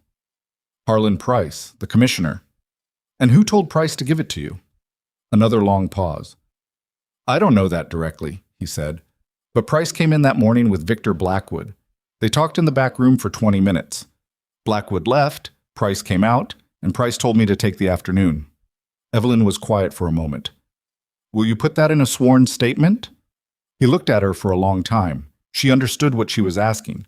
She was asking him to stand between Victor Blackwood and whatever retaliation Blackwood was capable of, which in this territory was a considerable amount. "I've been thinking about leaving anyway," he said. "It wasn't bravado. It was someone doing arithmetic." "The statement would matter a great deal," she said. "I want you to know that." He nodded slowly, not happily, in the way of a person making a decision they'd already known was coming and had been hoping to postpone. She walked out of the land office with a sworn statement folded in her coat pocket. Not signed yet. He'd write it up and have it ready by tomorrow. And she stood on the main street of Millhaven for a moment in the cold and let herself feel, briefly, something that was close to relief. Then she thought about the welfare hearing in 2 days, and the relief went away. Judge Tillman's courtroom was a converted meeting hall that smelled like old wood and lamp oil and the particular sourness of too many people in too small a space. Evelyn and Colton arrived together, which she thought was important, not as a performance, but as a simple visual fact that told the room something before anyone said a word. They were married. They were here. They were not hiding. Victor Blackwood was already there. He sat at the plaintiff's table with 2 men she didn't recognize, legal men by the look of them, the kind of men whose suits cost more than most people in this room made in a month. He saw them come in, and he didn't look away from Colton, but she saw the flick of his eyes to her, just once. Then he looked forward again. She had thought she would feel more when she saw him in this context. More anger, more fear, something with more edge to it. What she felt instead was a cold clarity. She looked at him the way she'd learned to look at the things she needed to understand, not with heat, but with attention. Judge Tillman was a florid man in his 60s whose self-importance had clearly expanded to fill every room he'd ever been in. He arranged his papers with the slowness of a man who knew everyone was waiting and had decided to enjoy it. He called the proceedings to order and summarized the complaint. Concerns regarding the welfare and moral upbringing of two minor children, Clara and Nora Hayes, residing in a household with a woman of unclear character and circumstance. Evelyn sat very still. Blackwood's legal man went first. He was smooth, the way people got smooth when they'd done a thing enough times that the discomfort had worn off. He described Evelyn as a woman who had appeared from nowhere, with no verifiable references, no family connections in the territory, who had entered the home of a widower under ambiguous circumstances and remained there for weeks before any formal arrangement had been made. He used the word arrangement carefully, giving it just enough space to mean several things. Colton's jaw was set hard enough that she could see it from the side. Their lawyer, a man named Prescott, who had been recommended by Will Greer's son and had driven through the night to be here, was less smooth but considerably more prepared. He produced the marriage certificate. He produced Evelyn's letters of reference from Philadelphia, which she'd had in her suitcase all along because she'd packed them for the Callaway position and they'd been there, unused. He noted that the complaint described an unmarried woman in an inappropriate situation, and that the woman in question was now legally the wife of the children's father, and therefore not an inappropriate situation by any measure the court recognized. Tillman's expression went through several stages of discomfort. He looked at Blackwood. He looked at Blackwood's legal men. He shuffled his papers. Blackwood's lawyer pivoted. He said that while the marriage had taken place, the circumstances of the woman's arrival in the territory remained questionable, that she had appeared under false pretenses, that her past was unknown and potentially concerning. Then Blackwood stood up. He hadn't been announced, he hadn't asked permission. He simply stood up in the way of a man who was used to rooms reorganizing themselves around him when he did. Judge Tillman looked startled but said nothing. "Your Honor," Blackwood said, "with the court's permission, I have information regarding this woman's past that the court should hear before making any determination about these children." Prescott was on his feet immediately. "Objection." "I'll hear it," Tillman said. Of course he would. Blackwood reached into his coat and produced a document. He held it without unfolding it, the way people held things they intended to use for effect. "Evelyn Harper," he said, "came to this territory claiming to be a respectable woman seeking employment. What she did not disclose is that she was born illegitimate. Her mother was a seamstress who had a child by a man who was already established elsewhere and wanted nothing to do with either of them. The child was raised on charity and deception and has been running from that fact her entire life." He paused. He was looking at Evelyn now, not at the judge. "I have the birth records. I have correspondence that proves the circumstances of her birth, and I submit to this court that a woman with this background, who concealed it deliberately, is not a fit influence on children who deserve better." The room had the quality of held breath. Evelyn felt something move through her that was old and ugly and familiar. The shame that other people tried to hand you for circumstances you'd had no part in creating. She'd carried that thing for years. She knew its weight exactly. She knew also that she'd been carrying it toward this moment without knowing it, that Blackwood had been saving this, that he'd found it somewhere in her past. The birth records in Philadelphia, the letters her mother had kept, something, and had been holding it in reserve for exactly the moment when his legal strategy needed a new weapon. She stood up. Prescott looked at her. She didn't look at Prescott. "May I address the court?" she said. It wasn't a question. Tillman looked uncertain. Blackwood looked at her with the expression of a man watching something behave differently than he'd predicted, calculating rapidly. "You may," Tillman said, probably because the room had shifted in a way he didn't yet know how to control. She walked to the front. She stood where everyone could see her, which was a thing she'd been afraid of her entire life and had decided this morning she was done being afraid of. "Everything he just said about my birth is true," she said. The room stayed quiet. "I was born to an unmarried mother. My father was a man who knew about me and chose to have nothing to do with me or my mother. I grew up without his name and without his money and without his presence, and my mother worked herself to exhaustion to raise me on her own." She let that sit. "I did not hide this. I had no reason to discuss it, because it has nothing to do with my character, my capabilities, or my fitness to care for children who needed caring for. And if this court believes that the circumstances of a person's birth determine their worth, Then I would ask this court to examine who is standing here making that argument and why. She turned and looked directly at Victor Blackwood. Victor Blackwood knows the details of my birth, because Victor Blackwood is my father. The room erupted. She'd known it would, and she'd prepared herself for it, and she still found the noise disorienting.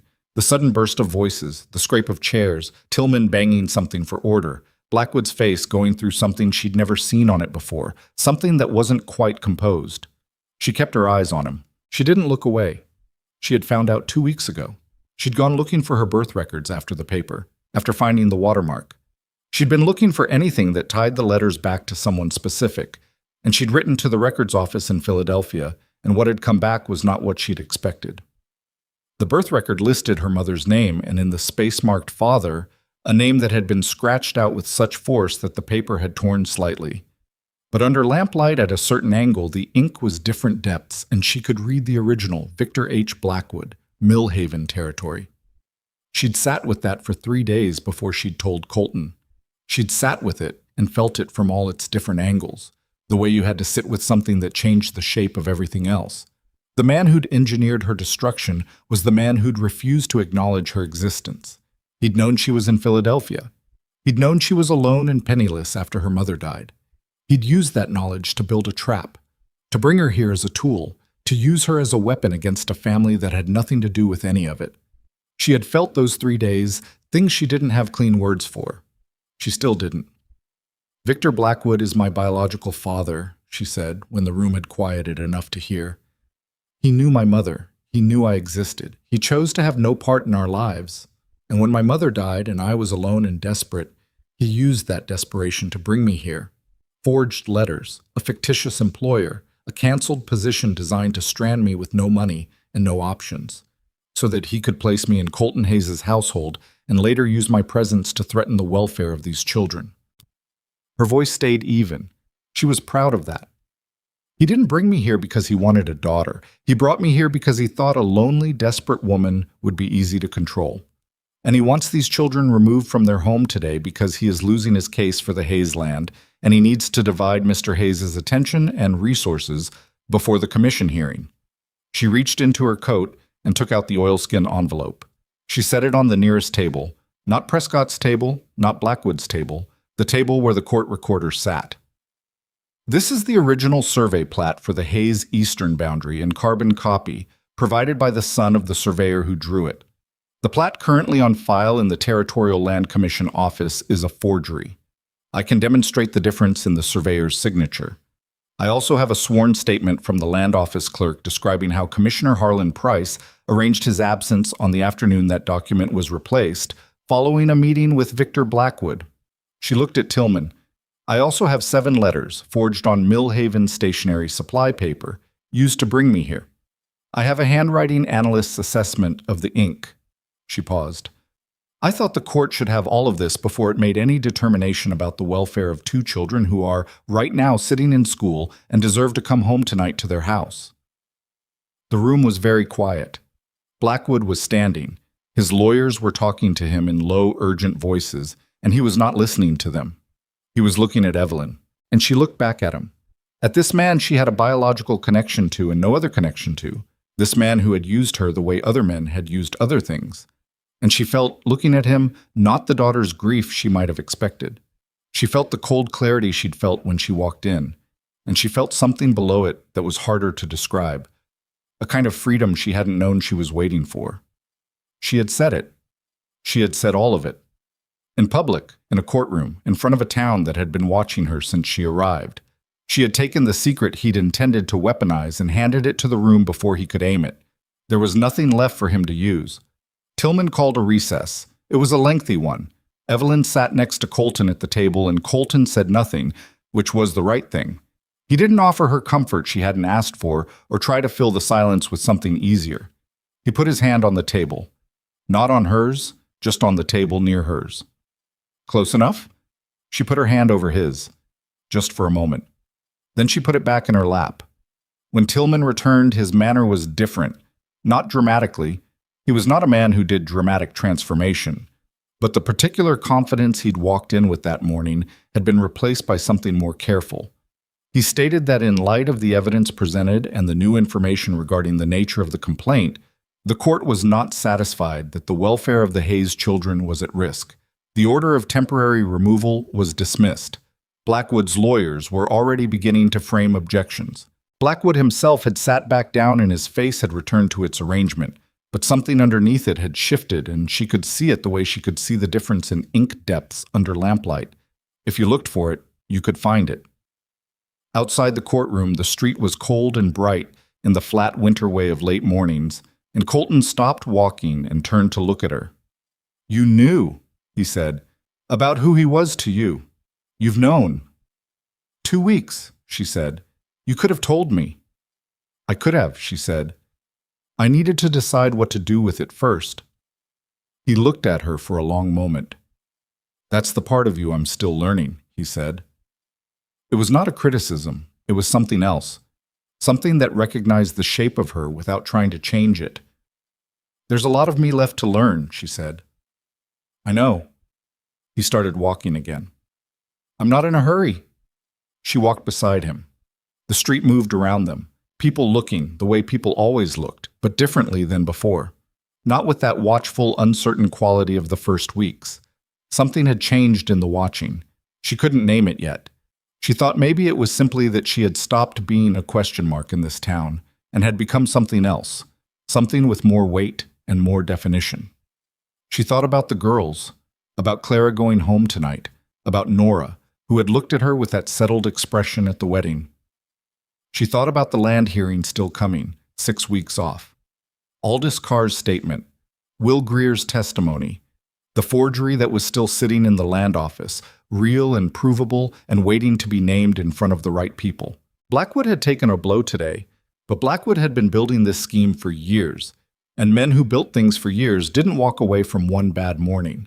She thought about her father, about the man she'd spent 28 years not knowing and had now met and would likely meet again in a courtroom in 6 weeks. She didn't know what that made her feel, and she thought that was all right, that some things took longer than 6 weeks to feel all the way through. What she knew right now was this. She had a house. She had a family that she had not been given, but had chosen, and had been chosen by in return. She had evidence in an oilskin envelope and a sworn statement in a clerk's careful handwriting, and a surveyor's son willing to stand up and say what his father's work actually looked like. And she had 6 weeks. Blackwood would know now that the compliant, desperate woman he'd brought here had become something he hadn't planned for. He'd know the welfare hearing had failed. He'd know she'd spoken publicly. He'd know the survey forgery was compromised. And he would move. She was certain of that, because men like him always moved when they felt the ground shifting. He would find another angle, another pressure point, another piece of the architecture he'd spent years building. She needed to be ready before he did. That evening, she sat at the kitchen table after dinner with the survey documents laid out, and Colton across from her and Nora beside her, because Nora had simply appeared at the table with the expression of someone who considered herself a contributing party to the proceedings, and Evelyn had decided that was accurate. Clara was asleep upstairs. She'd come home from school, been told the hearing was resolved, eaten 2 helpings of dinner in celebratory defiance of her usual appetite, and fallen asleep in her chair before dessert. Colton had carried her up. "The commission hearing," Evelyn said, "we have Will Greer, we have Aldous Carr's statement, we have the forged letters. What we don't have is anything in Blackwood's hand." "The letter to the stationery supply," Nora said.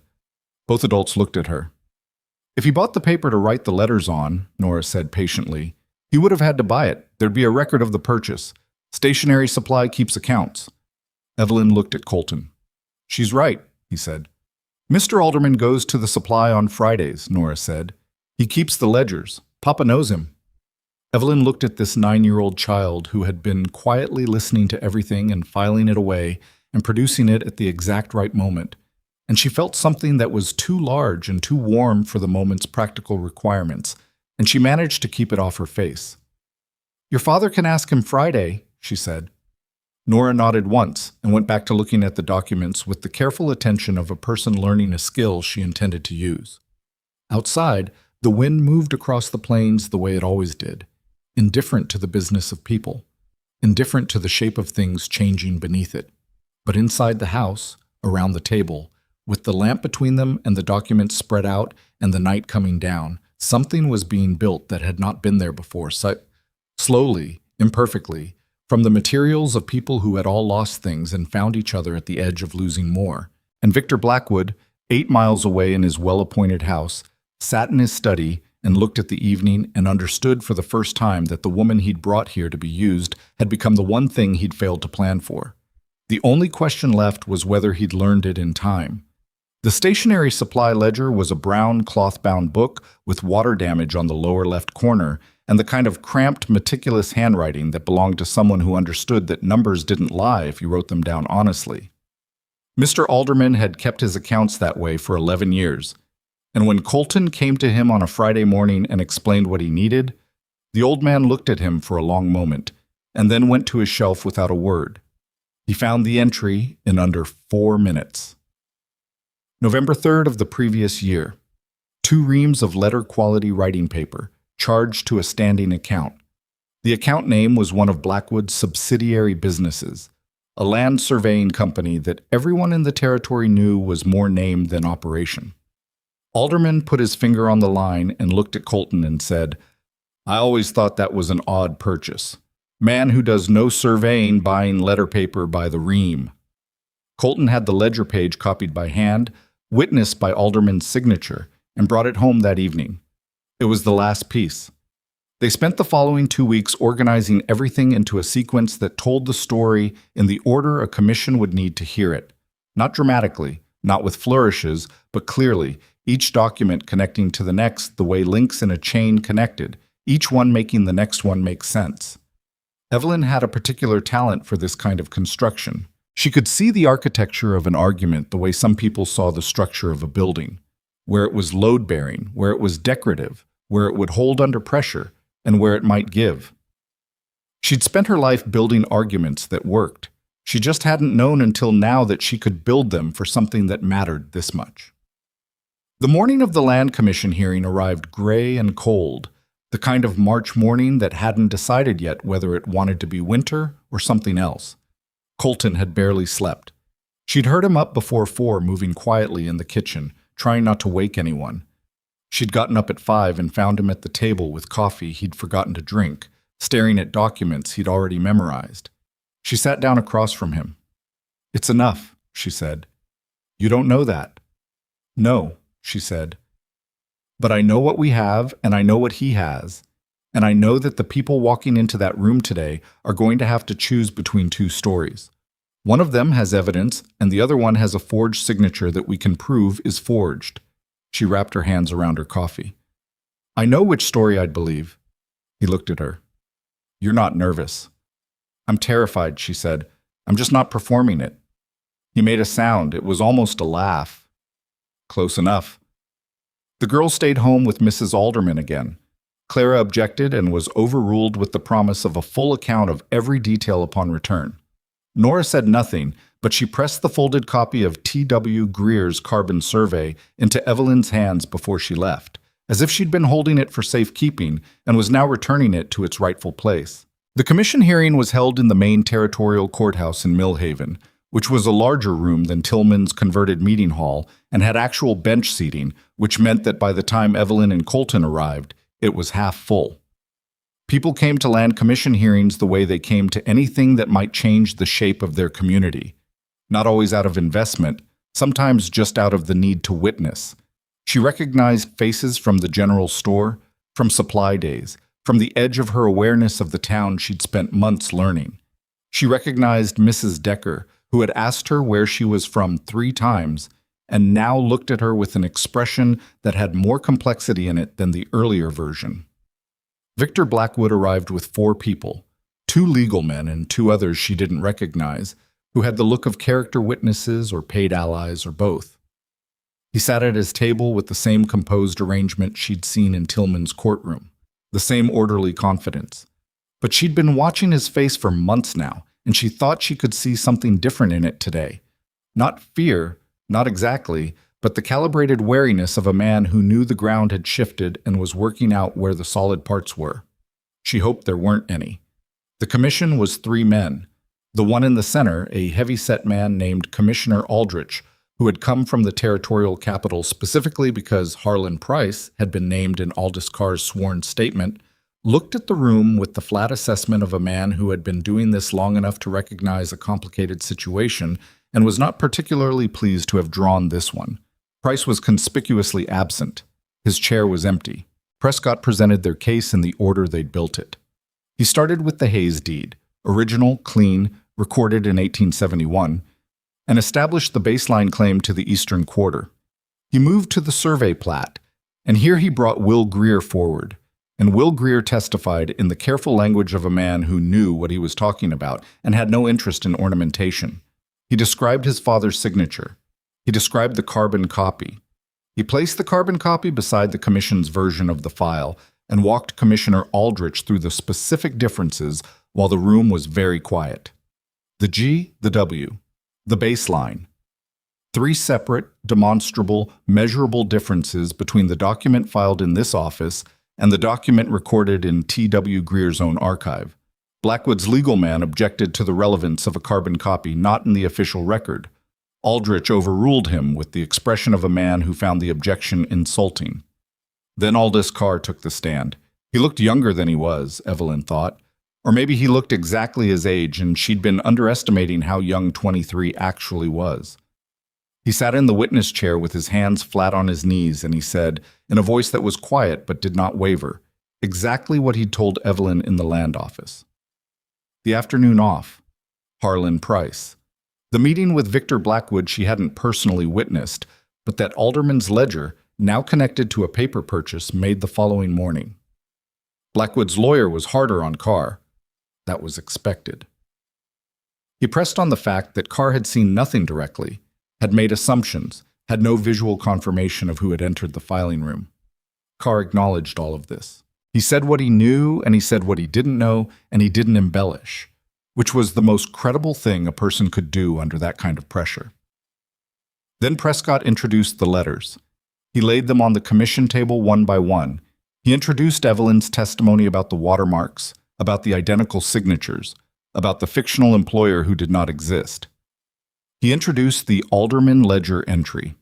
He connected the paper purchase to the account name to Victor Blackwood with 3 links that were each individually provable and together made a chain that only went one direction. Through all of this, Blackwood sat very still. His lawyer argued.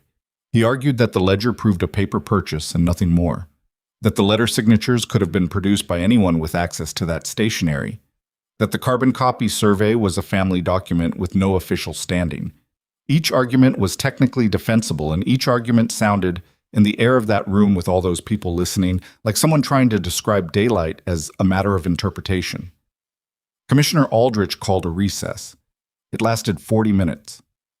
Evelyn sat in the hallway on a wooden bench and did not speak to Colton, who was sitting beside her with his elbows on his knees, and she did not speak to Prescott, who was reviewing notes at the far end of the hall.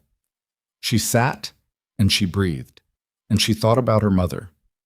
She thought about her mother's hands, which had been roughened from sewing work in a way that never went away regardless of what she put on them. She thought about the small apartment and the meals that were never quite enough, and the dignity her mother had maintained anyway, the daily decision to hold her head up in a world that had given her very little reason to. She thought about the fact that her mother had never told her who her father was. Not a name, not a description, nothing. And she had understood, sitting with that first birth record in her hands, that her mother had simply been trying to protect her from a truth that had no useful part to it, that knowing would have only been another weight to carry. She carried it now. She carried it the way she carried most things, because it was there and because someone had to, and because the weight of a thing didn't get lighter just because you set it down. Victor Blackwood walked past the hallway entrance during the recess. He did not look at her. That was interesting. He had every time before looked at her, checking, assessing, the eyes that moved like inventory. He didn't look at her now, and the absence of it told her more than the looking ever had. Commissioner Aldrich reconvened the hearing and issued his findings in the steady tone of a man who intended his words to be written down accurately and wanted them clear enough to write. The survey plat on file in the Territorial Land Commission office was inconsistent with the documented original in substantive and verifiable ways. The commission was referring the matter of the plat's origins to the Territorial Attorney General's office for investigation into potential fraud. Pending that investigation, the existing plat was suspended from evidentiary use. In the absence of valid grounds to contest the 1871 deed, the commission found the Hayes claim to the eastern quarter of the property to be valid and properly recorded. The water rights attached to the creek running through that quarter remained with the Hayes property. Victor Blackwood's boundary challenge was denied. The room was not silent. It was the controlled noise of a community that had been watching the shape of things and was now adjusting to a new one. Not celebration, not condemnation, just the sound of people recalibrating. Blackwood sat with his arrangements in place for exactly 30 more seconds. Then he stood and buttoned his coat and walked out with his legal men, and she watched him go, and she felt what she felt, which was complicated and not entirely what she'd expected. Not triumph, not relief yet, not fully. Something more interior than that. She felt the truth of what she'd known for months settle into something final, that he was her father by biology and nothing else. That the word meant what you made it mean, and she had made it mean nothing, and that was not a tragedy. That was a decision. Colton put his hand on her shoulder briefly. Just once. Just contact, then gone. She put her hand over his for the second it was there. Outside, the sky had made up its mind about being something other than winter. There were breaks in the gray where the light came through in slanted columns over the plain, the way light did in this territory when it finally decided to show up. Not gentle, not warm yet, but present.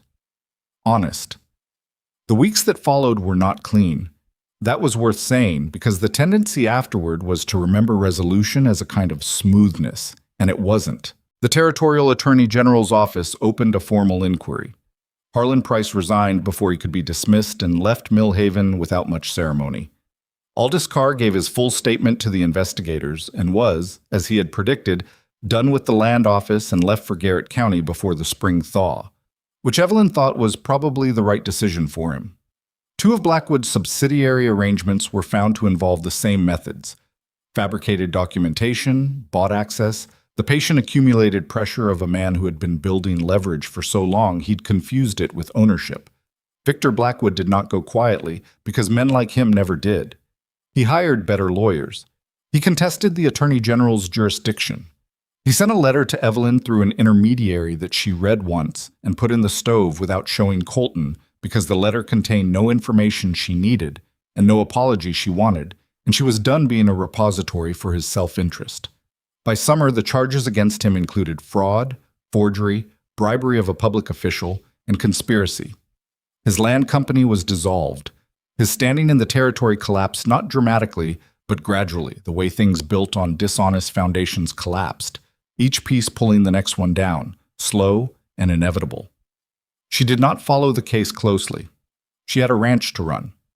That was the part that surprised her most in the end, not the resolution of the legal fight, but what came after, the dailiness of it, the specific texture of a life that was now hers in a way that no life had ever been hers before. She'd always been a person living in someone else's structure, her mother's apartment, other families' households, the narrow space a woman with no money and no name was given to occupy. She'd been good at making those spaces livable. She hadn't known until now that there was a difference between making a space livable and making it yours. Clara grew 3 inches that summer and became deeply interested in horses in the way that 9-year-olds became interested in things.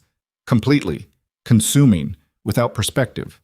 Evelyn taught her to read better than she had been, which Clara acknowledged only obliquely, but which showed up in the way she'd started reading to Nora in the evenings, performing the voices with an enthusiasm that Nora tolerated with characteristic patience. Nora, for her part, had started helping with the ranch accounts.